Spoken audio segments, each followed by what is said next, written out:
Okay, I have short-sighted myself here, and I'm in a position here where I need to get the ball flying up in the air, roughly about 50 to 60% carry, and then rolling maybe 2/3 or so. Okay, so we need for me, a mid-flighted shot. Okay, what makes this shot slightly easier is we've got a slightly uphill lie, which will send it up in the air.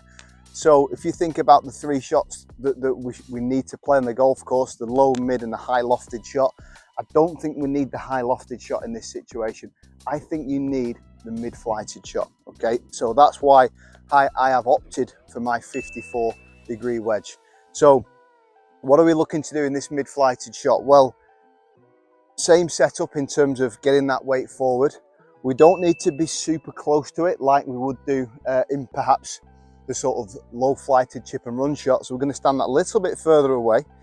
And then from here, you know, yes, we're still controlling it with the bigger muscles, but there's going to be a little bit of wrist set, but only a little bit, because we're only going back to sort of waist height here. So about sort of 9 o'clock with the shaft and then 9 o'clock through.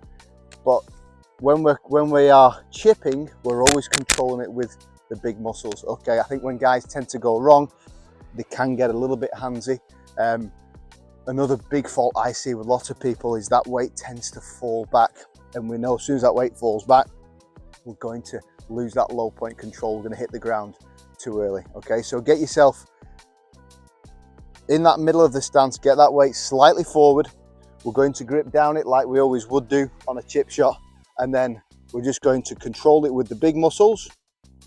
Little bit of wrist set, and it's just going to pop out nicely, and we can see that ball just popping up, getting a little bit of height, and enough for it to stop to get close to the flag. Okay, so it's quite simple. Once you guys have had a chance to practice it, you can really make this a big strength in your game. Get yourself up and down more often.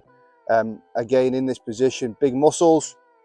We see that ball just popping up, releasing towards the flag. So that mid-release shot can be so powerful for you on the golf course. You know, really, you think about that high lofted shot that's, you know, really high risk. That is only in an absolute emergency. You know, I see many people in this shot, they'd be getting that club face open, they'd be trying to throw it up in the air.